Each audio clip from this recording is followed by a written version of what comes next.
In this session, I am going to explain a fourth colligative property, osmotic pressure. Okay. So, before going to deal osmotic pressure, first you must know about that what is the osmosis process. Okay.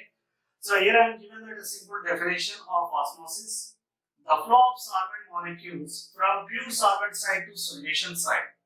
Okay, or lower concentration solution to higher concentration solution through a semi-permeable membrane. Through a semi-permeable membrane. So that simply we are given the definition of osmosis: the flow of solvent molecules from pure solvent side to solution side, or we have another definition also: lower concentration solution to higher concentration solution through semi-permeable membrane is called as osmosis. Okay. So just simply you can observe here, one of the beaker I am taken. Okay. So this beaker usually containing the pure solvent one side and solution I am keeping one side. These two are separated by one membrane.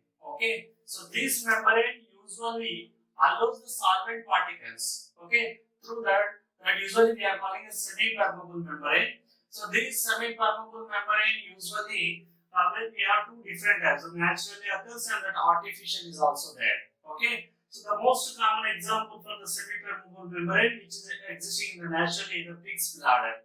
Okay. And some artificially we are preparing in our regular labs. There is a parchment paper and cellophane and some freshly precipitated inorganic substances. I am given some example: copper ferrocyanide and silicates of iron, cobalt, nickel.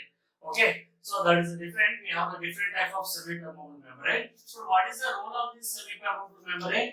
This is allows that only the solvent particles. Okay, so here we are observing that the pure solvent and solution being separated by the semi-permeable membrane.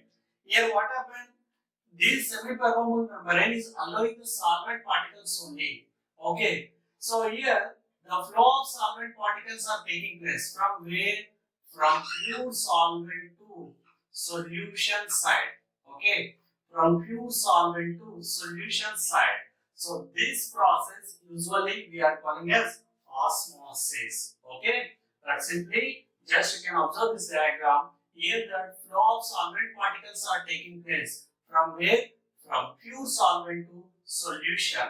Okay, through the semi-permeable membrane. That usually we are calling as osmosis. Okay, so otherwise it is also possible to given. See here I am taking the two different type of concentrated solutions. Okay, so assume one side I am taking the 0.01 molar silver nitrate. Okay, very dilute solution. And another side I am taking the 0.1 molar KCl solution, somewhat little bit of concentrated. Okay, so what is the another definition we are given? The flow of solvent particles, okay, from dilute solution, lower concentrated to higher concentration. So here what you are expecting? The solvent particles are moving from silver nitrate solution to KCl solution. Okay, so one thing majorly you can observe, I am using to call that there is the flow of solvent particles only. Okay, it is not allowing any solute particles. That means, for example, here you have two compartments. Okay, so in these two compartments, if I am asking that at which compartment you are expecting the silver chloride precipitate. Okay, so this diagram I am given and I am asking that at which compartment the silver chloride precipitation formation takes place, if I am asking that. Okay, so where you are expecting? Either in the KCl compartment or silver nitrate compartment. Okay, we are not expecting any precipitate in any compartment. Why? Because this semi-permeable membrane is not allowing any solute particle. There is only solvent particles are movement taking place. So that's why we are not expecting any precipitation formation in any compartment. Okay, so this is the basic idea about the osmosis. So what we are given, that simply that solvent movement is taking place from pure solvent to solution side, or lower concentrated solution to higher concentrated solution through a semi-permeable membrane. So what is a semi-permeable membrane? Which allows that only solvent particles. Okay, so this is that osmosis. So here we could observe that what is the osmotic pressure. Okay. Now let us see. As a result of osmosis, here what happened? The solvent particles are moving from pure solvent to solution. Okay. So when the solvent particles are moves from the solvent to the solution, here the level of the solution side is going to increases, and at the same time here it is going to falls in the solvent side. Okay. So after some time, that means when the solvent particles are moving through that solution, so after certain stage, there is an equilibrium is reached. Okay, so we are expecting there is an equilibrium. That means there is no further movement of solvent particles from pure solvent to solution side. Okay, so here we are observing one thing. As a result of the osmosis, when the solvent particles are moving from pure solvent to solution side, here the level of the tube, the solution side is going to increases and solvent side is going to decreases. Okay, so assume this much amount is going to increases. Okay, so this is I am taking that H. Okay, this after certain stage what happened, equilibrium reached, there is no further movement of solvent particles from solvent to solution. The osmosis process is going to stop. Okay, so at that time, here what happens, some hydrostatic pressure is developed. Okay, where at the solution side. So that exactly that hydrostatic pressure, usually we are calling that osmotic pressure. Okay, so if you want to give a perfect definition, so here I am given that hydrostatic pressure developed in the solution which just of the osmosis, that usually we are calling that osmotic pressure. Okay, so otherwise it is also possible to take that. Suppose we are applying some external pressure. Okay, I am applying some external pressure here. Okay, so the excess pressure which must be applied to a solution.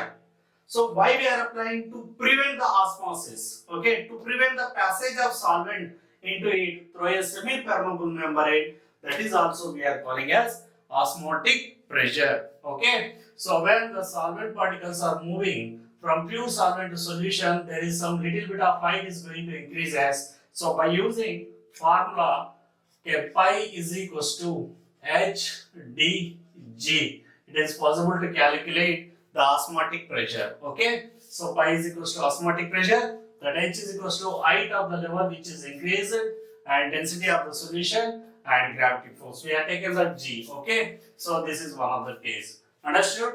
So the hydrostatic pressure which is developed. Okay, so in the solution to stop the osmosis, we are given the excess pressure which must be applied to a solution to prevent the osmosis, that usually we are calling osmotic pressure. Okay, so one more thing you can observe here. For example, whatever that solvent and solution we have here. Okay, so here there is a semi-permeable membrane. We are taking that always. So in this semi-permeable membrane, so one side we are taking that a pure solvent and another side we have a solution. Okay. So what happened in generally in osmosis process, solvent particles are moving, okay, from pure solvent to solution. For example, just you can assume that external pressure, whatever we are applying that solution side, okay, to stop the osmosis, that usually we are calling osmotic pressure. If applied pressure, whatever we are applying the pressure, so this applied pressure, if it is greater than to that osmotic pressure, okay, so whatever I am applying the pressure on the solution side, if it is greater than the osmotic pressure, so then what happen? There is a flow of solvent particles are taking place from solution to solvent. Okay, so just carefully observe that in the osmosis process, the solvent particles are moving from solvent to solution. But when I am applied that external pressure which is greater than to that osmotic pressure, now there is a reverse process is taking place. The solvent particles are moving from solution to pure solvent. So this phenomena usually we are calling that a reverse osmosis. Okay. So reverse osmosis, whatever you are expecting, the solvent particles are moving from solution to solvent, not from solvent to solution. Okay, that usually we are calling that reverse osmosis. So when reverse osmosis is occurring, when applied pressure is greater than to that osmotic pressure. Got it? Okay. So usually you know that in the purification of water, okay. So this process usually we are observe that RO process. Okay, in domestic the water purifiers we are observing. So on the water purifier, so in general they will be written as RO. RO means nothing but reverse osmosis. So this is the best process which we are using in the purification of water. Okay, so the for example you are taking that sea water. Okay, so you are taking that sea water in one side, and another side if you have a pure water. Okay, so this is semi-permeable membrane, and here you are taking that a pure water.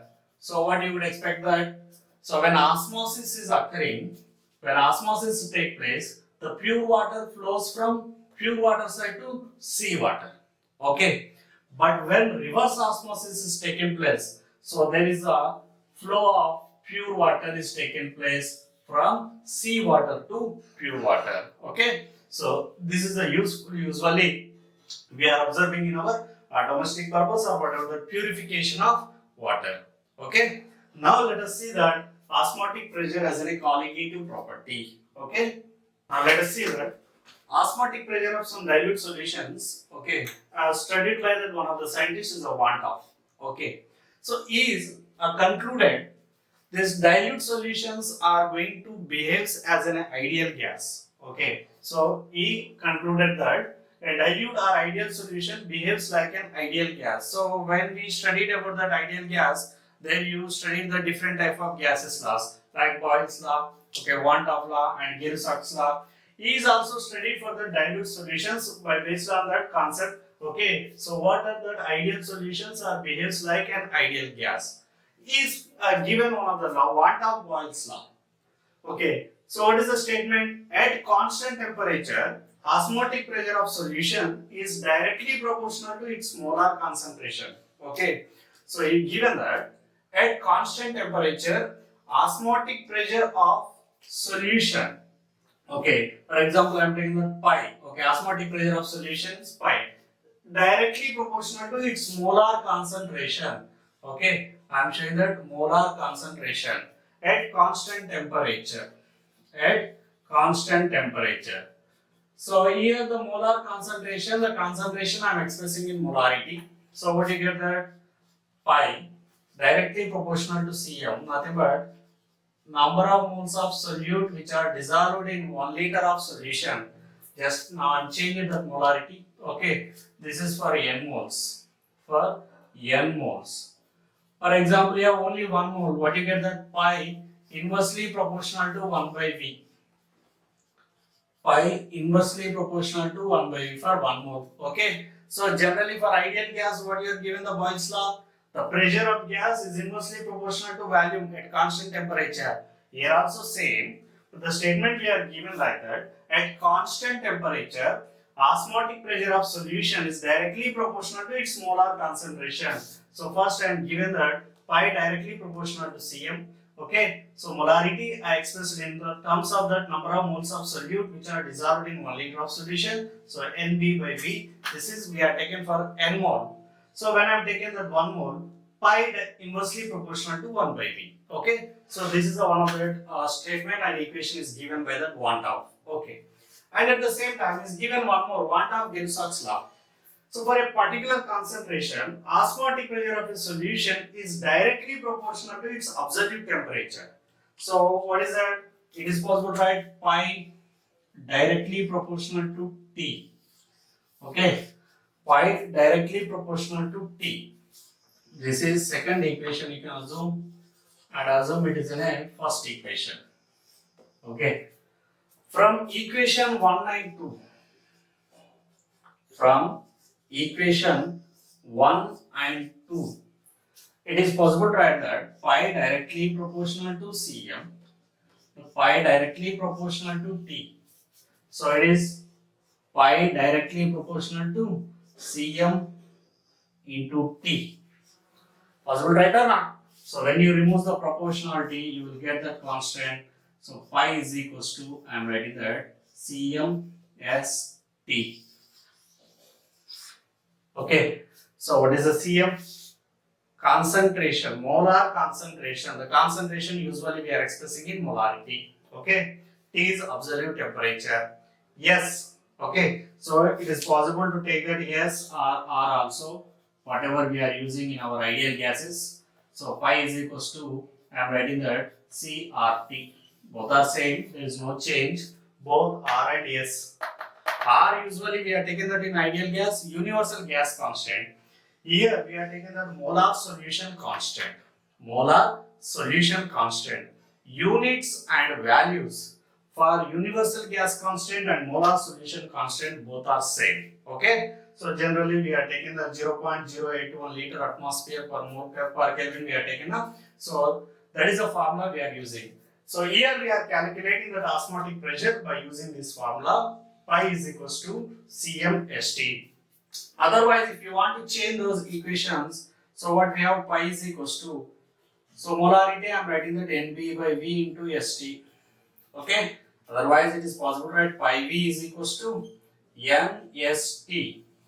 What is the Nb? Number of moles of solute. Number of moles of solute. So pi V is equals to Nst or pi V is equals to Nrt. So this is same like as a PV is equals to Nrt or not? So same.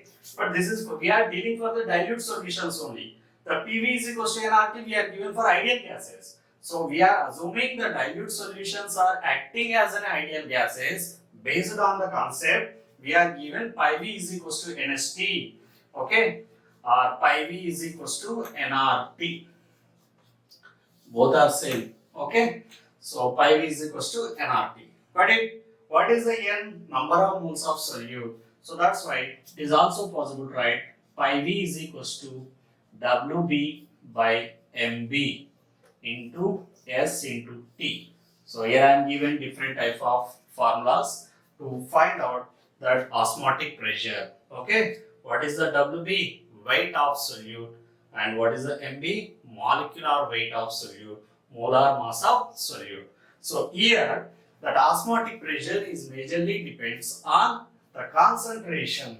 Okay. So which is containing more concentration, that usually we are expecting more osmotic pressure. Okay. So pi directly proportional to Cm. That's why we are studying as a colligative property. What is a colligative property we are given? So the property which depends on the number of solute particles, nothing but concentration of the solute. Okay. So it is depending on the concentration of solute or not. If it is going to change, it is also changes. Okay. So these are the formulas we are utilizing to find out the osmotic pressure. Okay. By using that osmotic pressure, it is also possible to calculate the molar mass of solute. Clear?